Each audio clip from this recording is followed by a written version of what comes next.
우리 이스라엘 민족의 역사는 고난의 역사입니다. 그들은 수천 년 동안 살아오면서 정말 그 땅에 한 번도 평화로운 시기를 맞이한 적이 없습니다. 그런 면에서 저는 이스라엘 순환 역사와 우리 한국의 순환 역사가 어떻게 그렇게 비슷할까 이런 생각을 있다고 합니다.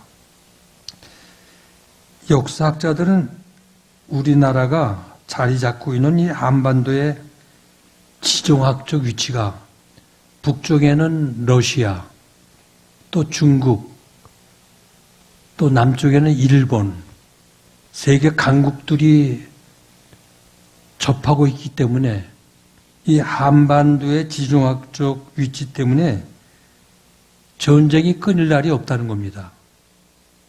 강대국 틈에 끼어 있기 때문에. 그런데 이스라엘도 우리나라처럼 그 당시의 이스라엘 역사를 보면 북쪽에는 아수르, 바벨론, 파사라는 강대국이 도사리고 있고 또 남쪽에는 애굽이 있기 때문에 이 강대국 틈에 끼어 있는 이스라엘도 전쟁과 순환이 끊일 날이 없다는 겁니다. 그러니까 이스라엘 나라와 우리 한국은 이런 공통점을 가지고 있어요. 그래서 전쟁과 침략이 역사를 보면 끊이질 않아요. 평화로운 날이 없다는 거죠. 지정학적으로 강대국 틈에 끼어 있기 때문에. 근데 두 민족의 성격도요, 어쩌면 그렇게 비슷한지 몰라요. 인사하는 법도요. 우리는 늘 인사가 식사하셨습니까? 그렇게 인사를 하잖아요. 얼마나 못 살고 찌질이 굶고 살기를 밥 먹듯 했으면 이 밥 먹는 게 인사가 된 거예요. 식사하셨습니까? 참 힘들게 살아왔기 때문에. 그리고 또 한 인사가 안녕하십니까? 아침에 그렇게 인사하죠. 안녕하십니까? 우리 민족은 당파 싸움도 많고요. 전쟁도 많기 때문에 간밤에 죽지 않고 이렇게 살아있다는 너무 반가워서 그래서 아침에 인사가 안녕하십니까? 이것을 좋은 의미로 말을 한다면 안녕하시고 평안하시라고 축복을 해주는 그런 의미에서 안녕하세요 하고 인사를 하죠. 하지만 그 인사 속에는 늘 평화를 누리질 못하고 참 시달리고 어려운 그 세월을 지나왔기 때문에 그래서 어떤 의미에서 좀 평안하게 안녕하시라고 그래서 안녕하십니까 하고 인사를 합니다. 그런 점에서 이스라엘과 공통점을 가지고 있어요. 이스라엘 인사는 샬롬입니다. 샬롬. 이건 평안하냐? 평강이 있을지어다. 그러니까 평화와 평강이 두 뜻을 포함하고 있는 것이 샬롬이에요. 그러니까 평화를 진정으로 누려보지 못한 이스라엘 민족에게 그렇게 평화가 그리운 거예요. 평화하기를 그렇게 원했기 때문에 샬롬하고 인사를 합니다. 이 의미 속에는 전쟁과 소용돌이 치는 속에서 그러니까 살아 계셨군요. 평안, 샬롬, 살아 계셨군요. 그런 뜻이 담겨 있다는 것이죠. 이렇게 고난의 역사 속에서 평화를 갈망하며 두 민족이 그런 엄청난 시달림 속에 살아오게 되니까 종교도 그 흐름이요. 어떤 위로와 안위를 얻고자 하는 그런 심성이 종교 안에 담겨져 있어요. 그래서 이런 경우에는 그 종교 신앙이요, 미래에 대한 어떤 소망을 갈구하게 돼 있죠. 지금 현실은 어둡고 암담하지만 미래 언젠가 이 암담한 모든 것들이 다 끝이 나고 새로운 세계가 우리 앞에 도래할 것이다. 이러한 간절함이 있다는 거죠. 그래서 옛날 우리 민족이 오랫동안 섬겨왔던 그 불교, 호국불교라고 하잖아요. 그 가운데 미륵불이라는 게 있습니다. 미래의 부처를 기다리는 그 신앙. 미륵불이라는 것은 도솔촌에 살면서 56억 7천만 년이 지난 다음에 그 도륵불이 성불이 되어서 이 세상에 내려온다는 그 보살. 이게 바로 미륵불이라는 거예요.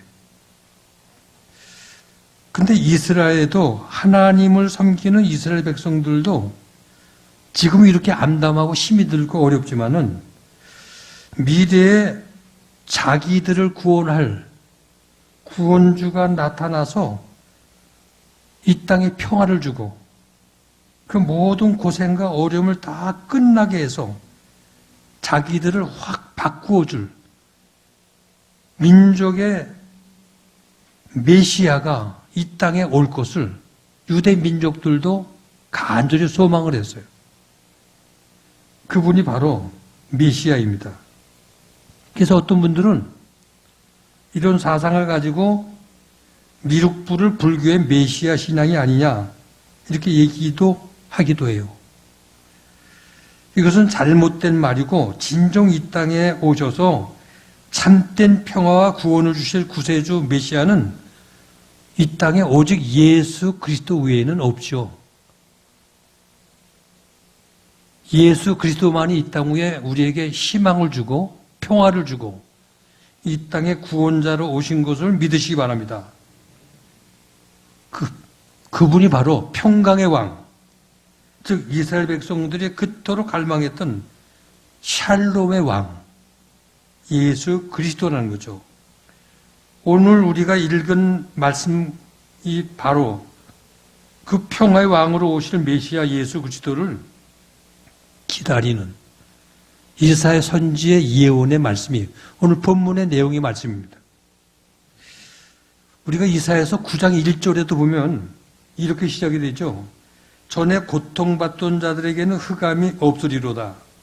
6절에는 한 아기의 탄생으로 전에 고통받던 자들에게 더 이상의 흑암과 고통이 없어진다는 거예요. 암담한 역사 속에서 끝없는 침략과 전쟁으로 고통당했던 이스라엘 민족에게 기다리던 메시아가 아기 예수로 이 땅에 태어난다는 거예요. 이게 이사야서의 예언의 말씀입니다. 성경 예레미야 29장 11절에도 보면 나 여호와가 말하노라 너희를 향한 나의 생각은 내가 아나니 재앙이 아니라 곧 평안이요 너의 장래 소망을 주려 하는 생각이라. 근데 성경은 우리의 희망에 긍정적으로 지향하는 것이 결국 하나님의 나라입니다. 이 땅 위에 하나님의 나라. 하나님의 나라는 성경 전체의 주제이고요. 예수님께서 공생애를 통해서 이 땅에 오셔서 선포한 메시지의 핵심이 바로 하나님의 나라예요. 그러니까 그 하나님의 나라는 평화의 나라임을 노래하고 있고요. 완전한 평화를 이 땅에 이루시는 이게 하나님의 나라. 이게 주님의 말씀 속의 핵심입니다. 이 평화가 어떤 평화인지 그리고 어떻게 이 평화를 얻을 수 있는지 오늘 본문을 통해서 몇 가지 함께 은혜를 나누고자 합니다. 첫째, 참된 평화는 샬롬입니다. 다 같이. 참된 평화는 샬롬입니다. 살롬이 아니라 샬롬. 샬롬. 역사가 웨일 두란트는 그가 쓴 역사의 주문이라는 책에서 이런 얘기를 해요. 지난 3,400년 동안의 역사 이래 전쟁이 없었던 기간은 268년밖에 없었다. 근데 또 어떤 자료에서는 세계 2차 세계대전 이후에 1945년도 이후서부터 2000년도까지 이 땅에 주 단위로 2872주간인데 이 지구상에 전쟁이 없었던 주간은 3주간밖에 없었다는 거예요. 끊임없는 이 땅에 전쟁이 있었고 또 전쟁이 세계 곳곳에서 국경 분쟁, 또 종교 분쟁, 인종 분쟁, 더 여러 가지 경제적 문제로 인해서 갈등을 하고 테러가 일어나고 폭동이 일어나고 시위가 끊임이 없는 이게 우리가 살고 있는 이 지상의 지구촌이라는 거예요. 우리나라도 6.25 이후에 70년 동안 휴전선을 가운데에 놓고 대치하고 있지만 얼마나 여러 가지 소소한 일들이 많이 일어나고 있습니까? 지금도 바이든 미국 대통령과 중국의 시진핑 얼마나 세계를 자기 손아귀에 눌려놓은 패권 전쟁을 지금도 치열하게 벌이고 있지 않아요? 계속 베이징 겨울 올림픽을 앞에 놓고 보이콧을 하고 이걸 또 편가르기를 하고 여러 가지 치열한 줄다리기가 지금도 계속 뉴스를 통해서 여러분들 보시지 않습니까? 그러니까 나라는 나라대로 자국의 이익을 위해서 보이지 않는 경제전쟁이 계속 벌어지고 있고요. 무역전쟁이 벌어지고 있고요. 우리가 살고 있는 이 땅은 바람 잘 날이 없어요. 그러나 세상 사람들은 모두가 참으로 이 땅에 평화가 있기를 원해요. 평화가 있기를. 그래서 성 프란시스는 십자군 전쟁 이후에 서로 책임을 전가하고 갈등과 싸움이 증폭될 때 이렇게 기도를 했죠. 주여, 나를 평화의 도구로 써달라고. 인도의 간디는 힌두교와 이슬람 간의 갈등이 심화된 민족에게 화해와 평화를 외치다가 그는 피살이 되었어요. 대만의 전설적인 주장 오봉은 사람을 잡아먹는 자기 부족에게 마지막으로 사람을 잡아먹어서 안 된다고 다시는 그 나쁜 풍습을 그치라고 그렇게 말렸죠. 그리고 자기의 부족의 마지막 희생자가 자신 돼서 못된 풍습을 그치게 하는, 그래서 그 땅에 평화를 심는 평화의 본을 남겼죠. 이처럼 우리 그리스도인들은 모두가 평화를 만드는 피스 메이커가 돼야지 분쟁을 일으키고 싸움을 하고 평화를 깨뜨리는 이런 사람이 되어서 안 돼요. 이 땅에 평화를 싫어하는 사람이 어디 있겠어요? 모두가 평화를 추구해요. 그런데도 자신이 모르고 실상은 생활 속에서 평화를 깨는 사람들이 많이 있다는 거예요. 진정한 하나님이 원하는 평화는 인간과의 관계 속에서 평화를 이루어 나가는 것도 중요하지만 모든 피조물까지도 함께 모두가 함께 평화롭게 사는 참 평화, 조화를 이루어가는 이 평화를 하나님이 원하신다는 거죠. 그런데 이 세상에 말하는 평화와 하나님이 우리에게 말씀한 평화는 이 평화가 달라요. 세상의 평화는 피스입니다. 이 말은 라틴어 팍스에서 유래가 되었어요. 이 팍스 로마나, 로마로부터 평화가 왔다는 거죠. 이건 세상적인 평화예요. 그러니까 강자만이 누릴 수 있는 평화, 약자는 얻을 수 없는 평화. 이게 로마의 평화입니다. 원형 경기장에서 검투사들이 피 흘리며 싸우지만 힘 있는 승자만이 자유를 얻게 되는 평화. 이게 로마의 평화입니다. 성경이 말하는 평화 샬롬은 로마의 평화와 다른 거예요. 이 샬롬은 하나님께서 주시는 평화예요. 이 평화는 에덴 동산의 평화입니다. 하나님과의 바른 관계 안에서 사람과 모든 피조 세계까지 조화롭게 관계를 이루어가는, 아픔과 싸움과 분쟁이 없는, 그래서 오늘 본문 6절의 말씀같이 이디와 어린 양이 함께 구하며 표범과 어린 염소가 함께 누우며 송아지와 어린 사자가 함께 있고, 8절에는 젖 먹는 아이가 독사의 구멍에서 장난을 하며 젖된 아이가 독사의 굴에 손을 놓는 평화로운 세상이 되기를 우리 하나님은 원하신다는 거예요. 그 어떤 곳에서도 해됨이 없고 상함이 없고 서로 조화를 이루어가는 평화. 이게 하나님의 평화입니다. 그런데 이 세상에는 이런 평화가 없어요. 왜? 이 세상은 죄로 인해서 타락이 되었기 때문에. 그리고 우리 인간들은 죄성을 가지고 있기 때문에 타락한 이 땅은 이런 진정한 하나님께서 주신 평화가 없다는 거예요.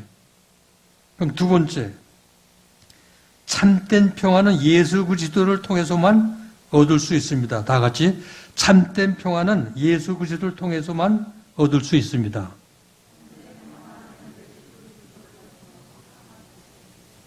그거 시원찮아요? 참된 평화는 예수 그리스도를 통해서만 얻을 수 있습니다.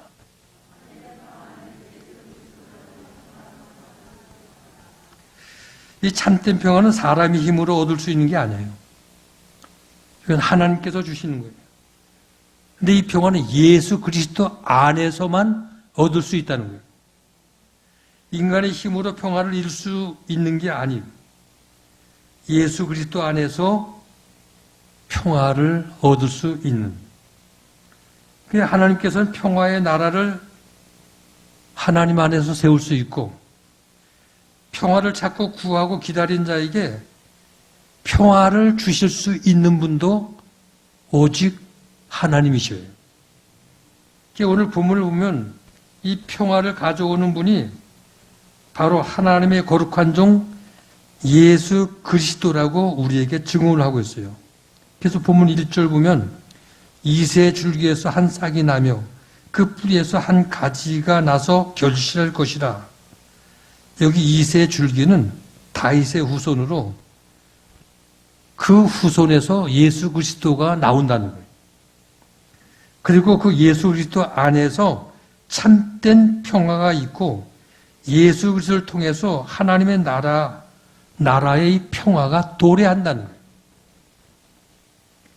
우리가 이사야서 9장 6절도 보면 이는 한 아기가 우리에게 낳고 한 아들을 우리에게 주신 바 되었는데 그 어깨에는 정사를 메었고 그 이름은 기묘자라 모사라 전능하신 하나님이라 영존하신 아버지라 평강의 왕이라 할 것임이니라. 평강의 왕이라. 예수님의 별명이에요. 그러니까 예수 그리스도가 평강의 왕으로 이 땅에 오셔서 우리에게 진정한 평화를 주신다는 거예요. 왜냐하면 예수 그리스도는 공의로 세상을 심판하는 분이시기 때문에. 그래서 본문 3절 말씀 속에 보면 예수 그리스도는 눈에 보이는 대로 심판치 않고 귀에 들리는 대로 판단치 않으신다고 했어요. 이처럼 진정한 평화는 정의를 통해서 실현이 되는 곳에 평화가 이루어진다는 거죠. 근데 세상은 자기 눈에 보이는 대로 판단하고 자기 견해에 옳은 대로 행동을 합니다. 외모로 사람을 평가하고 겉모습만 보고 판단합니다. 귀에 들리는 대로 심판을 하고 자신의 위신을 위해서 진실을 왜곡하기도 하고 떠다니는 소문만 듣고 마음대로 사람을 정죄하고 비난을 합니다. 힘 있는 나라들은 자국의 이익을 위해서 잘못된 것들도 정당화시키고 묵인을 합니다. 이처럼 세상이 말하는 정의는 힘이 있고 강한 자가 때로 정의가 될 때가 많이 있다는 거예요. 그래서 돈이 정의이고 권력이 정의일 때가 이 세상에선 많다는 거예요. 그래서 힘을 가져야 자유도 누리고 재물을 쌓아놓아야 평화롭게 살 수 있다고 강변을 합니다. 그런데 거짓 폭력이 처벌을 받지 않고 힘 있는 자가 자유를 누릴 수 있는 평화는 거짓 평화라는 거예요. 진정한 참 평화가 아니라는 거예요. 그러므로 세상이 어찌할 수 없는 불의와 잘못을 예수 그리스도는 오늘 본문 보니까 심판하시겠다. 반드시 그 입에 막대기로 치시며 입술의 기운으로 악인을 죽이시겠다고 오늘 본문 4절에서 우리에게 말씀합니다. 그리고 최후 심판의 날에 하나님은 악한 자의 그 모든 악행을 행한 대로 심판을 하시겠다고 말씀합니다. 세상은 힘이 정의라고 하지만 예수 그리스도의 정의는 힘없는 자를 살리시는 것이 정의입니다. 드러나지 않는 사각지대에 머물러 있는 연약한 자들도 정당하게 평가받을 수 있도록 그들을 일으켜 세워주시는 사랑이 이게 예수님의 정의입니다. 세상은 힘 있는 자들이 정의가 될 수 있고 힘 있는 자들만이 평안을 누릴 수 있다고 말들 하지만 예수 그리스도는 이런 힘 있는 자, 권세 있는 자, 이런 자들을 심판하시겠다는 거예요. 이게 오늘 본문의 내용이에요. 그러므로 참된 평화는 예수 그리스도의 사랑에서 참된 평화를 이루어 갈 수 있다고 오늘 본문은 우리에게 말씀하고 있습니다. 세 번째, 평화의 증인이 되라. 다 같이 평화의 증인이 되라. 하나님의 평화는 평화의 주인이신 예수 그리스도의 구원의 은총 안에서만이 이루어진다는 겁니다. 그런데 하나님은 이 평화를 평화의 증인된 우리들을 통해서 이 땅에 실현해 가기를 원하시고 계시다는 거예요. 하나님께서 온 인류에게 하나님 나라의 평화를 주시기 위해서 예수 그리스도를 십자가에 내어주신 것과 같이 오늘날의 이 참된 하나님의 평화는 구원의 은혜를 체험한 그리스도인들을 통해서 이 땅에 실현되고 확장해 나가기를 오늘도 원하신다는 거예요. 그런데 이 평화의 주인이신 예수 그리스도는 오늘 본문 말씀 보니까 하나님의 영으로 충만한 하나님의 사자이셨습니다. 그래서 본문 2절에 여호와의 신, 곧 지혜와 총명의 신이요 모략과 재능의 신이요 지식과 여호와를 기용하는 신이 그 위에 강림하시리니. 그러니까 우리가 평화의 전령사가 되기 위해서는 먼저 예수 그리스도의 영으로 충만해야 된다는 거예요. 그러니까 성령으로 충만해야 된다는 거예요. 그래야 하나님의 도구로 쓰여지는 하나님의 일꾼이 평화의 사도가 될 수가 있다는 겁니다. 우리가 사도행전 1장 6절 보면 주님께서 부활 승천하실 때에 제자들이 물었죠. 어느 때에 하나님의 나라 회복이 어느 때 있을 수 있겠습니까? 하고 시기를 물으니까 너희가 때와 기한은 너희들이 알 바 아니요.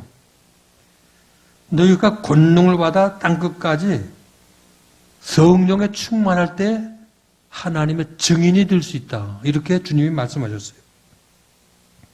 그러니까 성령 충만을 받을 때 평화의 증인이 될 수 있고 하나님의 일꾼으로 쓰임받을 수가 있다는 겁니다. 오늘 본문 9절도 보면 하나님의 거룩한 산 모든 곳에서 해됨도 없고 상함도 없는 근본적인 이유는 물이 바다를 덮음같이 여호와를 아는 지식이 세상에 충만하기 때문에 증언할 수가 있다는 거예요. 물이 바다 덮음같이, 이 말은요, 덮어서 충만한 지경에 이를 때 하나님의 일꾼으로 쓰여질 수가 있다는 거예요. 그러니까 여기 구절을 보면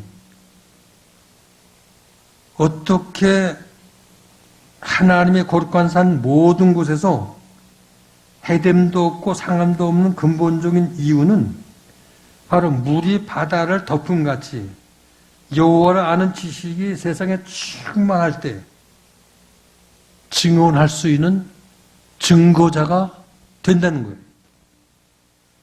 여기 여호와를 아는 지식이 뭡니까? 그것은 하나님이 사랑이심을 아는 거예요. 여호와를 아는 지식은 우리를 위해 대신 찢기시고 상하신 예수 그리스도를 아는 십자가의 사랑을 알 때 여호와를 아는 지식으로 가득 차게 된다는 겁니다. 이처럼 십자가의 사랑이 물이 바다를 덮음같이 충만하게 될 때 우리 안에 평화가 임하게 된다는 겁니다. 그래서 하나님의 평화가 이루어지는 하나님의 나라에서 이디가 어린 양을 해치지 않고 사자가 소처럼 풀을 뜯고 표범이 어린 염소와 함께 공존할 수 있는 이 평화로운 세상, 평화로운 나라가 된다는 거예요. 이 아시스의 프란시스코는 예수 그리스도의 사랑 안에서 자신이 평화의 도구가 되게 해달라고 항상 기도를 했는데 오늘 저녁 밤늦게 누군가 찾아왔습니다. 문을 두드려서 나가 보니까 허음상궂은 문둥병 환자였습니다. 몹시 추운 겨울날인데 잠시 방에 들어가 몸 좀 녹이고 가게 해달라고 간청을 했습니다. 프란시스코는 그의 손을 잡고 방으로 안내를 했습니다. 이 환자는 다시 배가 고프니 저녁을 좀 먹게 해달라고 요청했습니다. 그래서 프란시스코는 밥을 갖다 같이 탁자에 앉아서 저녁을 함께 먹었습니다. 얼마 후에 밤이 깊어지자 또 다시 부탁을 합니다. 너무 날이 추워서 온몸이 아직도 추우니 이불을 덮고 내 몸을 좀 녹여달라고, 그리고 가겠다고. 프란치스코가 이불을 펴고 환자를 꼭 안고 자신의 체온으로 몸을 따뜻하게 녹여주었습니다. 잠이 들었어요. 이튿날 아침 프란치스코가 일어나 보니까 그 환자가 온데간데 없어요. 자취도 없고요. 어떻게 환자가 왔다가 흔적도 없을 수가. 프란치스코는 그제야 깨달았습니다. 주님, 이렇게 미천한 저에게 주님 찾아와 주셔. 주님 너무 감사합니다. 하고 기도를 드렸어요. 그리고 평화의 기도를 드렸습니다. 주여, 나를 평화의 도구로 써 주소서. 미움이 있는 곳에 사랑을, 상처가 있는 곳에 용서를, 분열이 있는 곳에 일치를, 의혹이 있는 곳에 믿음을 심게 하소서. 주여, 나를 평화의 도구로 써 주소서. 오류가 있는 곳에 진리를, 절망이 있는 곳에 희망을, 어둠이 있는 곳에 광명을, 슬픔이 있는 곳에 기쁨을 심게 하소서. 주여, 나를 평화의 도구로 써주소서. 위로받기보다는 위로하며, 이해받기보다는 이해하며, 사랑받기보다는 사랑하며, 주님을 온전히 믿음으로 영생을 얻기 때문이니 주여 나를 평화의 도구로 써주소서. 사랑하는 우리 제일교회 성도 여러분, 평화가 절실히 요구되는 이 시대에 이 땅에 사는 우리에게 평화의 증인으로 주님은 오늘도 결단을 요청하고 있습니다. 이 평화의 증인으로 결단을 하라고 주님은 오늘도 말씀하십니다. 사랑하는 우리 제일교회 성도 여러분, 지금 우리는 12월 대강절 절기를 맞이하고 있습니다. 그러므로 우리의 결단은 요한계시록의 성도들과 같이 아멘 주 예수여 오시옵소서, 주 예수여 아멘 오시옵소서 하고 간청할 수 있는 성도들이 되셔야 합니다. 평화의 주 예수 그리스도의 오심을 기다리며 대망하는 우리 모두가 지금 평화의 주 예수 그리스도를 내 중심에, 내 마음에 먼저 평화의 주님을 모실 때에 내 가정과 내 직장과 내가 서 있는 자리를 다시는 갈등과 분쟁과 싸움과 해됨도 없고 상함도 없는 하나님 나라의 평화를 실천해 나갈 수 있고 이 땅의 평화를 확장해 나갈 수 있는 피스메이커, 평화의 사도가 될 수가 있다는 겁니다. 그래서 우리 제일교회 모든 성도님들은 재림의 주님을 기다리며 12월 대강절에 평화를 만드는 평화의 일꾼들이 되어서 이 땅의 평화의 왕으로 오신 우리 주님 앞에 설 때에 피스메이커, 칭찬을 듣는 충성된 일꾼들이 다 될 수 있기를 주의 이름으로 축원을 드립니다. 기도하시겠습니다.